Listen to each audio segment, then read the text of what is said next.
हरे कृष्ण, जय माता दी। आप सभी पर माँ भगवती की कृपा सदैव बनी रहे। कल की कथा में आपने देवी लक्ष्मी जी के घोड़ी बनने का प्रसंग सुना था। आज आप सुनेंगे देवी लक्ष्मी जी और भगवान विष्णु के पुत्र एकवीर की कथा। देवी लक्ष्मी ने घोड़ी स्वरूप में अपने पुत्र को जन्म तो दिया, लेकिन उस नवजात शिशु को उन्हें जन्म देने के तुरंत बाद ही छोड़ना पड़ा था। ऐसा क्यों हुआ, ये आज के इस प्रसंग में आप सुनेंगे। राजा जन्मेजय बोले, हे मुनिवर, मुझे इस विषय में ये महान संदेह हो रहा है कि भगवान ने उत्पन्न होते ही उस बालक का त्याग कर दिया। निर्जन वन में उस असहाय बालक की फिर देखभाल किसने की? हे सत्यवती नंदन, उस बालक की क्या गति हुई? बाघ, सिंह आदि हिंसक जानवर उस छोटे से बालक को उठा तो नहीं ले गए? व्यास जी बोले, हे राजन, जब भगवान विष्णु और माँ लक्ष्मी जी उस स्थान से चले गए, उसी समय चंपक नामक विद्याधर उत्तम विमान पर आरूढ़ होकर अपनी प्रेयसी मदालसा के साथ इच्छापूर्वक विहार करते हुए संयोगवश वहीं आ पहुंचा। देवपुत्र तुल्य उस उत्तम शिशु को पृथ्वी पर सुखपूर्वक अकेले खेलते हुए देखकर चंपक ने शीघ्रतापूर्वक विमान से उतरकर झट से उस बालक को उठा लिया और वो इसी प्रकार आनंदित हो गया जिस तरह से कोई धनहीन व्यक्ति धन का खजाना पाकर आनंदित हो जाता हो। कामदेव के समान अत्यंत सुंदर उस नवजात शिशु को उठाकर चंपक ने अपनी पत्नी मदालसा को सौंप दिया। उस बालक को लेते ही प्रेम से रोमांचित और विस्मित मदालसा हृदय से लगाकर उस बालक का मुख चूमने लगी। हे भारत, प्रीतिपूर्वक हृदय से लगाने और चूमने के बाद उस तनवंगी मदालसा ने उसे अपना पुत्र समझकर गोद में रख लिया। उसे गोद में लेकर पति पत्नी प्रसन्नतापूर्वक विमान पर आरूढ़ हो गए। तब कमनीय अंगों वाली मदालसा ने हंसकर अपने पति से पूछा, हे कांत, ये बालक किसका है और इसको किसने निर्जन वन में छोड़ दिया है? त्रिनेत्रधारी भगवान शंकर ने इसे मुझे पुत्र रूप में दिया है। चंपक बोला, हे प्रिय, मैं आज ही सब कुछ जानने वाले इंद्र के पास जाकर पूछूंगा कि बालक देवता है, दानव है या फिर गंधर्व है। उनसे आदेश प्राप्त करने के बाद ही मैं वन में प्राप्त इस बालक को अपना पुत्र बनाऊंगा। बिना उनसे पूछे मुझे कोई भी कार्य निश्चित रूप से नहीं करना चाहिए। ऐसा कहकर उस मदालसा और पुत्र को लेकर हर्षातिरेक के कारण उत्फुल्ल नेत्रों वाले उस चंपक ने तुरंत विमान से इंद्रपुरी के लिए प्रस्थान किया। वहां पहुंचकर प्रेम पूर्वक इंद्र के चरणों में प्रणाम कर उस बालक को उन्हें समर्पित करके दोनों हाथ जोड़कर चंपक खड़ा हो गया और बोला, हे देवदेव, कामदेव के समान प्रभा वाला ये बालक मुझे परम पवित्र तीर्थ यमुना और तमसा नदी के संगम तट पर प्राप्त हुआ था। हे शचीपते, कांति से संपन्न ये बालक किसका है और मुझे ये भी बताइए कि इसका त्याग क्यों कर दिया गया है। हे देवेश, और यदि आपका आदेश हो तो मैं इस बालक को अपना पुत्र बना लूं। ये अत्यंत सुंदर बालक मेरी पत्नी का प्रिय पुत्र बन गया है। धर्मशास्त्रों में कृत्रिम पुत्र भी कहा गया है। तब इंद्र बोले, ये अश्वरूपधारी भगवान विष्णु का पुत्र है। हे महाभाग, है संज्ञक ये परम तपस्वी बालक लक्ष्मी जी से उत्पन्न हुआ है। भगवान विष्णु ने ययाति के पुत्र राजा हरिवर्मा को अर्पित करने के उद्देश्य से इस बालक को उत्पन्न किया है। परम धार्मिक राजा हरिवर्मा भगवान विष्णु से प्रेरणा प्राप्त करके पुत्र के लिए आज ही उस पावन तीर्थ में पहुंचेंगे। इसलिए जब तक भगवान विष्णु के द्वारा प्रेरित होकर वे राजा उसे लेने के लिए वहां नहीं पहुंच जाते, उससे पूर्व तुम इस सुंदर बालक को लेकर वहीं पर पहुंच जाओ।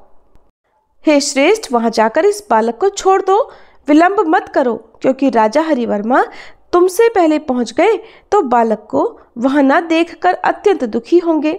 इसलिए हे चंपक, इस बालक को छोड़ाओ, जिससे राजा पुत्र प्राप्त कर ले। वह पृथ्वीलोक में एकवीर नाम से प्रसिद्ध होगा। व्यास जी बोले, हे राजन, इंद्र की ये बात सुनकर चंपक शीघ्रतापूर्वक उस बालक को लेकर उस स्थान पर पहुंच गया। बालक पहले जहां पड़ा हुआ था वहीं पर उसने बालक को रख दिया और अपने विमान पर चढ़कर अपने स्थान को लौट गया। इसके तुरंत बाद कमलाकांत जगत गुरु भगवान विष्णु लक्ष्मी जी के साथ श्रेष्ठ विमान पर आरूढ़ होकर राजा के यहाँ पहुँचे। उस समय राजा हरिवर्मा ने भगवान विष्णु को उत्तम विमान से उतरते हुए देखा। भगवान के दर्शन से राजा अत्यंत हर्षित हुए और दंड की तरह उनके समक्ष पृथ्वी पर गिर पड़े। हे वत्स उठो, ऐसा कहकर भगवान विष्णु ने भूमि पर पड़े हुए अपने भक्त को आश्वासन दिया। इसके बाद राजा हरिवर्मा भी उल्लसित होकर अपने सामने खड़े वासुदेव की भक्तिपूर्वक स्पष्ट वाणी में स्तुति करने लगे।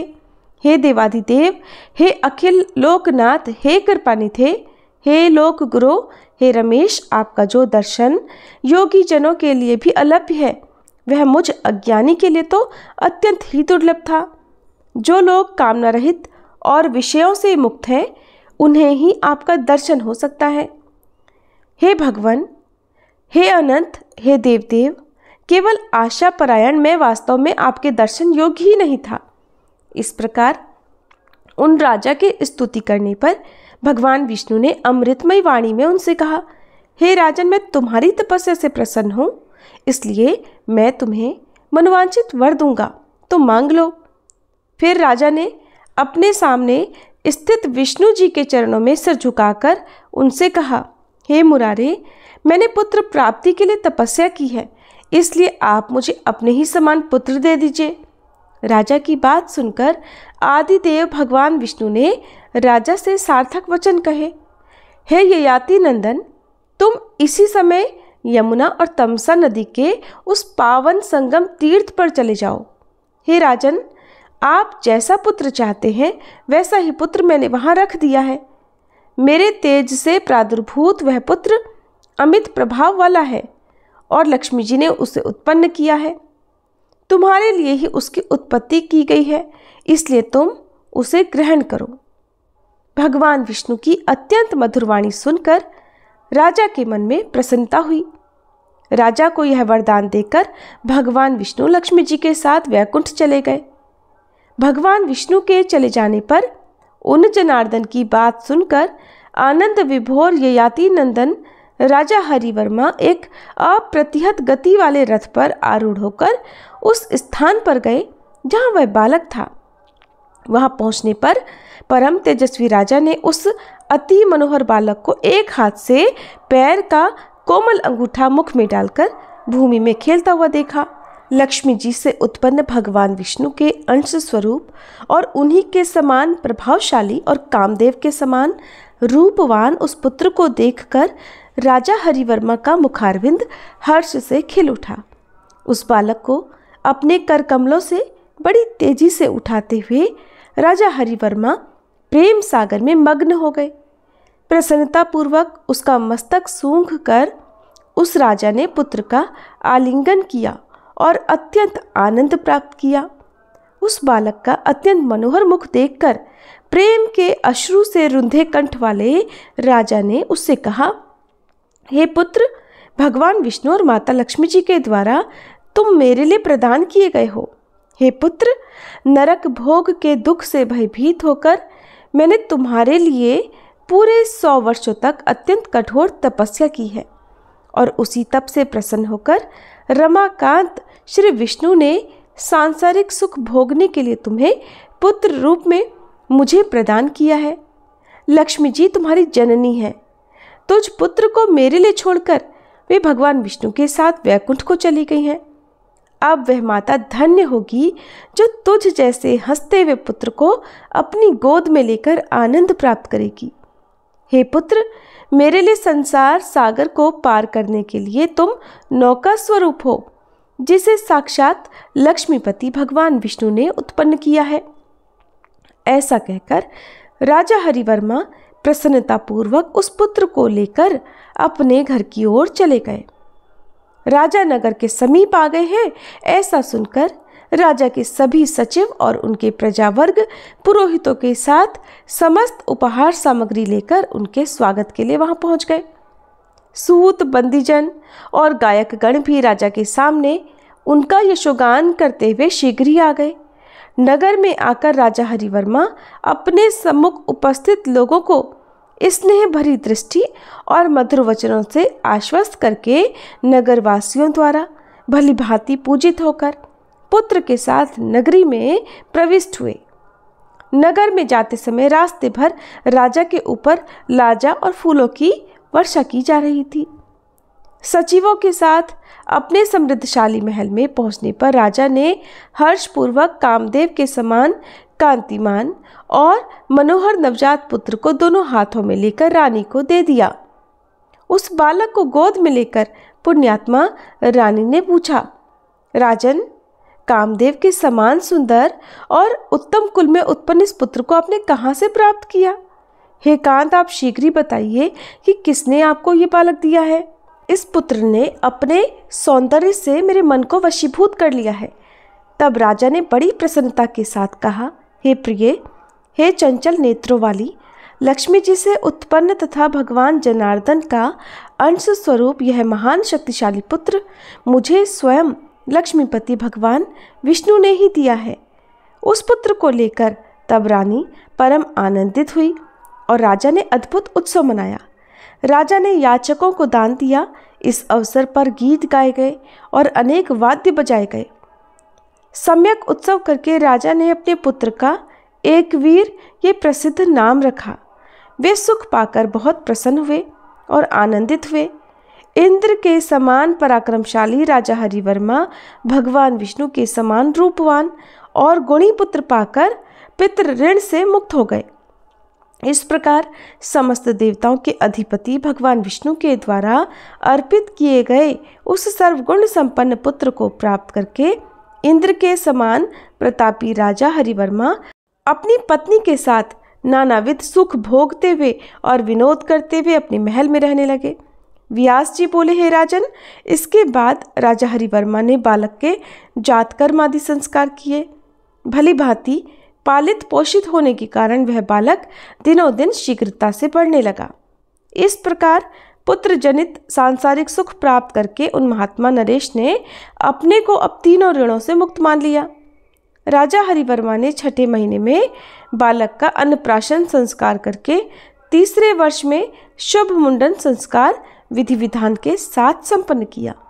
इनमें ब्राह्मणों की सम्यक पूजा करके उन्हें विविध धन द्रव्यों और गौओं का दान किया गया और अन्य याचकों को भी तरह तरह के दान दिए गए। 11वें वर्ष में उस बालक का यज्ञोपवीत संस्कार कराकर राजा ने उसको धनुर्वेद पढ़ाया। राजा हरिवर्मा ने उस पुत्र को धनुर्वेद और राजधर्म में पूर्ण निष्णात हुआ देखकर उसका राज्याभिषेक करने का निश्चय किया। इसके बाद श्रेष्ठ राजा ने पुष्यार्क योग से युक्त शुभ दिन में बड़े आदर के साथ अभिषेक के लिए सभी सामग्रियां एकत्र करवाईं। सभी शास्त्रों में पूर्ण पारंगत और वेदवेत्ता ब्राह्मणों को बुलाकर उन्होंने विधिवत अपने पुत्र का अभिषेक संपन्न किया। सभी तीर्थों और समुद्रों से जल मंगाकर राजा ने शुभ दिन में पुत्र का स्वयं अभिषेक किया।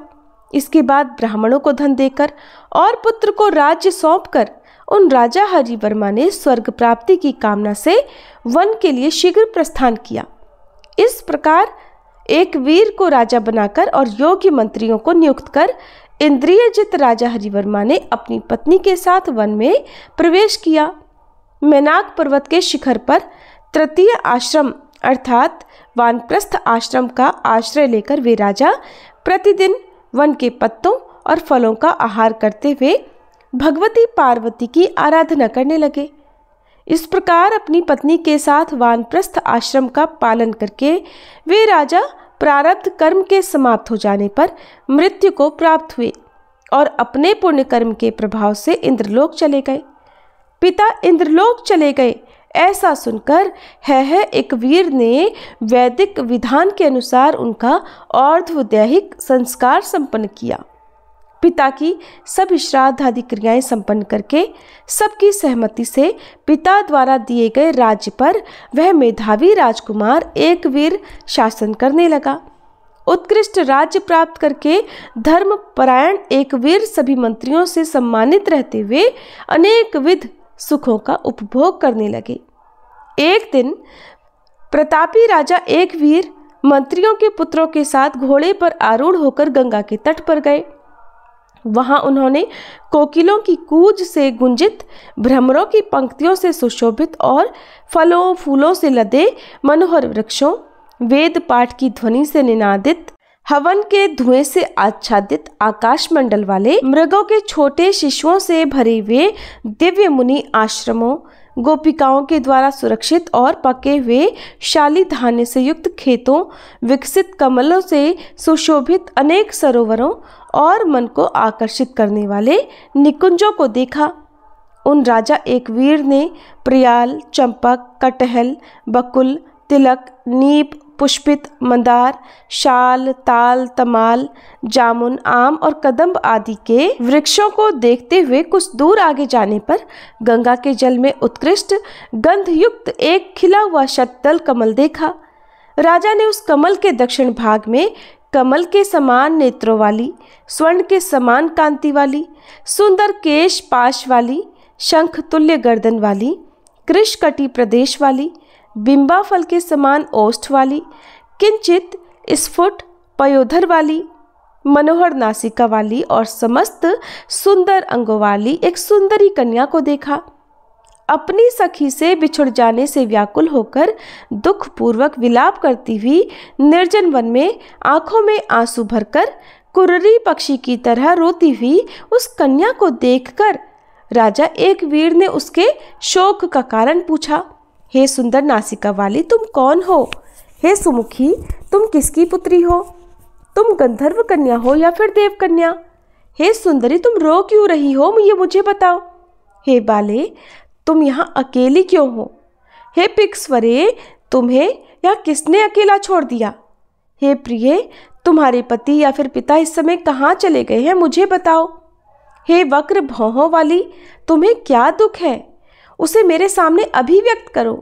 हे कृशोदरी, मैं सभी प्रकार से तुम्हारा दुख दूर करूँगा। हे तन्वंगी, मेरे राज्य में कोई भी प्राणी किसी को पीड़ा नहीं पहुँचा सकता। और हे कांते, कहीं न तो चोरों का भय है न राक्षसों का ही भय है। मुझ नरेश के शासन करते हुए इस पृथ्वी पर भीषण उत्पात भी नहीं हो सकते। बाघ या फिर सिंह से किसी को भय नहीं हो सकता और किसी को कोई भी भय नहीं रहता। हे वामोरु, असहाय होकर तुम गंगा तट पर क्यों विलाप कर रही हो? तुम्हें क्या दुख है, मुझे बताओ। हे कांते, मैं जगत के प्राणियों के अत्यंत भीषण दैविक और मानुषिक कष्ट को भी दूर करता हूँ। ये मेरा अद्भुत व्रत है। हे विशाल नयने, बताओ, मैं तुम्हारा वांछित कार्य करूँगा। राजा के ऐसा कहने पर उसे सुनकर मधुर भाषिणी कन्या ने कहा, हे राजेंद्र सुनिए, मैं आपको अपने शोक का कारण बता रही हूँ। हे राजन, विपदा रहित प्राणी भला क्यों रोएगा? हे महाबाहो, मैं जिस लिए रो रही हूँ वो आपको बता रही हूँ। आपके राज्य से अलग दूसरे राज्य में रैभ्य नामक एक महान धार्मिक राजा हैं। वे महाराज संतानहीन हैं। उनकी पत्नी रुक्मरेखा इस नाम से प्रसिद्ध हैं। वे परम रूपवती, बुद्धिमती, पतिव्रता और समस्त शुभ लक्षणों से संपन्न हैं। पुत्रहीन होने से दुखित रहने के कारण वे अपने पति से बार बार कहा करती थी कि हे नाथ, मेरे इस जीवन से क्या लाभ? इस जगत में मुझ वंध्या, पुत्रहीन और सुख रहित नारी के इस व्यर्थ जीवन को धिक्कार है। इस प्रकार अपनी पत्नी से प्रेरणा पाकर राजा रैभ्य ने यज्ञ के ज्ञाता ब्राह्मणों को बुलाकर विधिवत उत्तम यज्ञ संपन्न किया। पुत्राभिलाषी राजा रैभ्य ने शास्त्रोक्त रीति से प्रचुर धन दान दिया। घी की आहुति अधिक पड़ते रहने से तीव्र प्रभायुक्त अग्नि से सुंदर अंगों वाली, शुभ लक्षणों से संपन्न, बिंबा फल के समान ओष्ठ वाली, सुंदर दांतों और भौहों वाली, पूर्ण चंद्रमा के समान मुख वाली, स्वर्ण के समान आभा वाली, सुंदर केशों वाली, रक्त हथेलियों वाली, कोमल सुंदर लाल नेत्रों वाली, कृश शरीर वाली तथा रक्त पादतल अर्थात रक्त तलवे वाली एक कन्या प्रकट हुई। तब होता ने अग्नि से उत्पन्न हुई उस कन्या को स्वीकार कर लिया। इसके बाद उस सुंदर कन्या को लेकर होता ने राजा रैभ्य से कहा, हे राजन, समस्त शुभ लक्षणों से संपन्न इस पुत्री को ग्रहण कीजिए। हवन करते समय अग्नि से उत्पन्न यह कन्या मोतियों की माला के समान लगती है। अतः हे राजन, ये पुत्री जगत में एकावली नाम से प्रसिद्ध होगी। पुत्र तुल्य इस कन्या को प्राप्त कर आप सुखी हो जाएं। हे राजन, संतोष कीजिए, भगवान विष्णु ने आपको ये कन्या दी है। होता की बात सुनकर राजा ने उस सुंदर कन्या की ओर देखकर होता के द्वारा प्रदत्त उस कन्या को बड़े प्रसन्न होकर ले लिया। राजा ने सुंदर मुख वाली उस कन्या को लेकर अपनी पत्नी रुक्मरेखा को ये कहकर दे दिया कि हे सुभगे, इस कन्या को स्वीकार करो। कमल पत्र के समान नेत्रों वाली उस मनोहर कन्या को पाकर रानी बड़ी प्रसन्न हुई। वो ऐसे सुखी हो गई मानो उन्हें पुत्र प्राप्त हो गया हो। इसके बाद राजा ने उसके जातकर्म आदि सभी शुभ मंगल कार्य संपन्न किए और पुत्र जन्म के अवसर पर होने वाले जो कुछ भी कार्य थे वो सब उन्होंने विधिपूर्ण संपन्न कराए। यज्ञ संपन्न करके राजा रैभ्य ब्राह्मणों को विपुल दक्षिणा देकर तथा सभी विप्रेंद्रों को विदा कर अत्यंत आनंदित हुए। श्याम नेत्रों वाली वह कन्या पुत्र वृद्धि के समान दिनों दिन बढ़ने लगी। उसे देखकर उस समय रानी अपने को पुत्रवती समझकर परम आनंदित हुई। उस दिन महल में ऐसा उत्सव मनाया गया जैसा पुत्र जन्म के अवसर पर मनाया जाता है। वह पुत्री उन दोनों के लिए पुत्र के ही समान प्रिय हो गई। हे सुबुद्धे, हे कामदेव सदृश रूप वाले, मैं उन्हीं राजा रैभ्य के मंत्री की पुत्री हूँ। मेरा नाम यशोवती है। मेरी तथा एकावली की अवस्था समान है। उसके साथ खेलने के लिए राजा ने मुझे उसकी सखी बना दिया। इस तरह मैं उसकी सखी बनकर प्रेम पूर्वक दिन रात उसके साथ रहने लगी। एकावली जहाँ भी सुगंधित कमल देखती थी वह बाला वहीं खेलने लग जाती थी, अन्यत्र कहीं उसे सुख नहीं मिलता था। एक बार गंगा के तट पर बहुत दूर कमल खिले हुए थे। राजकुमारी एकावली सखियों सहित मेरे साथ घूमती हुई वहां चली गई। इससे चिंतित होकर मैंने महाराज रैभ्य से कहा, हे राजन, आपकी पुत्री एकावली कमलों को देखते हुए बहुत दूर निर्जन वन में चली जाती है। तब उसके पिता ने घर पर ही अनेक जलाशयों का निर्माण कराकर उसमें पुष्पित और भौरों से आवृत कमल लगवाकर उसे दूर जाने से ही मना कर दिया। इस पर भी मन में कमलों के प्रति आसक्ति रखने वाली वह कन्या बाहर निकल ही जाती थी। तब राजा ने उसके साथ हाथों में शस्त्र धारण किए हुए रक्षक नियुक्त कर दिए। इस प्रकार रक्षित होकर वह सुंदरी मेरे और सखियों सहित क्रीड़ा के लिए गंगा तट पर प्रतिदिन आया जाया करती थी। यशोवती बोली, एक बार वह सुंदरी एकावली प्रातःकाल उठकर अपनी सखियों के साथ बाहर निकल पड़ी। वह बहुत से रक्षकों से रक्षित थी और उसके ऊपर चंवर डुलाए जा रहे थे। हे राजन, वह सुंदरी यहाँ सुंदर कमलों के पास क्रीड़ा करने के लिए आई थी। कमलों से खेलने की रुचि वाली इस कन्या के साथ साथ मैं भी अप्सराओं सहित गंगा के तट पर आई थी। जब मैं और एकावली दोनों खेलने में व्यस्त हो गए, उस समय हाथों में परिघ, तलवार, गदा, धनुष, बाण और तोमर धारण किए बहुत से राक्षसों के साथ कालकेतु नामक बलवान दानव वहां अचानक आ पहुंचा। उसने कमलों के साथ क्रीड़ा करती हुई उस रूप यौवन संपन्न और दूसरी काम पत्नी रत्नी की तरह प्रतीत हो रही एकावली को देख लिया।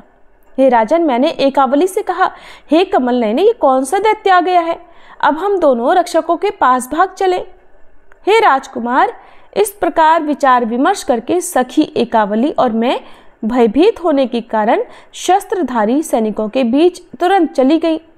वह कामातुर कालकेतु उस मोहिनी एकावली को देखकर अपनी विशाल गदा लेकर दौड़ता हुआ पास में आ गया और उसने रक्षकों को हटाकर डर के मारे कांपती तथा रोती हुई कृष्णकटी प्रदेश वाली और कमल के समान नेत्रों वाली एकावली को पकड़ लिया। इस राजकुमारी को छोड़ दो और मुझे ग्रहण कर लो। ऐसा मेरे कहने पर भी उसने मुझे स्वीकार नहीं किया और काम के वशीभूत वह दानव एकावली को लेकर वहां से निकल गया। तब रक्षकों ने ठहरो ठहरो ऐसा कहते हुए उस महाबली को रोककर उसके साथ विस्मयकारक युद्ध किया। अपने स्वामी के कार्य में पूर्ण तत्पर और हाथों में शस्त्र धारण किए उसके सभी क्रूर राक्षसों ने भी रक्षकों के साथ भीषण युद्ध किया। तब उन रक्षकों के साथ कालकेतु का संग्राम होने लगा। वह महाबली युद्ध में सभी रक्षकों को मारकर और एकावली को लेकर राक्षसी सेना के साथ अपने नगर के लिए चल पड़ा। दानव कालकेतु के द्वारा अधिकार में की गई उस राजकुमारी को रोती हुई देखकर मैं उसके पीछे पीछे वहीं पहुंच जाती थी जहां जहां कालकेतु मेरी सखी को लेकर जाता था, जिससे कि रोती हुई वह मुझे अपने पीछे आती हुई देख ले। मुझे आई हुई देखकर वह भी कुछ स्वस्थ चित्त हुई। तब मैं उसके पास जाकर उससे बार बार बातें करने लगी। हे राजन, दुख से व्याकुल और पसीने से भीगी हुई उस एकावली ने मुझे पकड़कर गले से लगा लिया और अत्यंत दुखी होकर वह रोने लगी। इसके बाद उस कालकेतु ने प्रेम प्रदर्शित करते हुए मुझसे ये बात कही कि चंचल नेत्रों वाली अपनी इस भयग्रस्त सखी को धीरज बंधाओ और अपनी इस सखी से मेरी बात कहो कि हे प्रिय, देवलोक के समान अत्यंत सुंदर मेरा नगर अब आ ही गया है। तुम्हारे प्रेम के कारण मैं तुम्हारा दास हो चुका हूँ। तुम भयभीत होकर क्यों विलाप कर रही हो? हे सुलोचने, अब शांत हो जाओ। ऐसा कहकर उसी उत्तम रथ में सखी के पास मुझे भी बिठाकर प्रसन्नता के कारण खिले हुए कमल के समान मुख वाला वह दुष्ट कालकेतु अपनी भारी सेना के साथ अपने सुंदर नगर के लिए शीघ्र ही चल पड़ा। वहां उस दानव ने मुझे और एकावली को एक दिव्य महल में ठहराकर उस महल की रक्षा के लिए करोड़ों राक्षस नियुक्त कर दिए। हे राजन, दूसरे दिन उस कालकेतु ने एकांत में मुझसे कहा, विरह से दुखी और शोक करती हुई अपनी सुंदर सखी को मेरे शब्दों में समझाओ कि हे सुश्रोणी, तुम मेरी पत्नी हो जाओ और फिर यथेच्छ सुखोपभोग करो। हे चंद्रमुखी, अब ये राज्य तुम्हारा है और मैं सदा के लिए तुम्हारा सेवक बन गया हूँ। उसका ऐसा दुर्वचन सुनकर मैंने उससे ये बात कही कि हे प्रभु, मैं ऐसा अप्रिय वाक्य कह ही नहीं सकती, इसलिए आप ही इससे कहिए। मेरे ऐसा कहने पर काम से आहत चित्त वाले उस दुष्ट दानव ने कृश उदर वाली मेरी उस प्रिय सखी से विनय पूर्वक कहा, हे कृशोदरी, तुमने मेरे ऊपर कोई मंत्र प्रयोग कर दिया है। हे कांते, उसी से मोहित होकर मेरा मन तुम्हारे वश में हो चुका है। उसी मंत्र ने मुझे अब तुम्हारा दास बना दिया है, इसमें कोई संदेह नहीं। इसलिए काम बाण से आहत मुझ अत्यंत विवश को अब तुम स्वीकार कर लो। हे रंभोरु, तुम्हारा दुर्लभ और चंचल यौवन व्यर्थ जा रहा है, इसलिए हे कल्याणी, पतिभाव से मेरा आलिंगन करके इसे सफल कर लो। एकावली बोली, मेरे पिता राजकुमार है को मुझे देने का पहले ही निश्चय कर चुके हैं। मैंने भी उन महाभाग का मन से वरण कर लिया है। सनातन धर्म का त्याग करके और कन्या धर्म छोड़कर मैं दूसरे को पति रूप में कैसे स्वीकार करूं? आप भी तो शास्त्रीय नियम को जानते ही हैं। पिता कन्या को जिसे सौंप दे, कन्या उसी को पति बना ले। कन्या इस विषय में सदा पराधीन रहती है, उसे स्वतंत्रता कभी नहीं रहती। हे राजकुमार, उस एकावली के ऐसा कहने पर भी वह पापात्मा कालकेतु राजकुमारी पर मोहित रहने के कारण अपने निश्चय से विचलित नहीं हुआ और उसने विशाल नेत्रों वाली एकावली और उसके पास में स्थित मुझको नहीं छोड़ा। उस कालकेतु का नगर अनेक प्रकार के संकटों से युक्त एक पाताल विवर में विद्यमान है। वहीं पर चारों ओर खाइयों से घिरा हुआ और राक्षसों से पूर्णतया रक्षित उसका सुंदर दुर्ग है।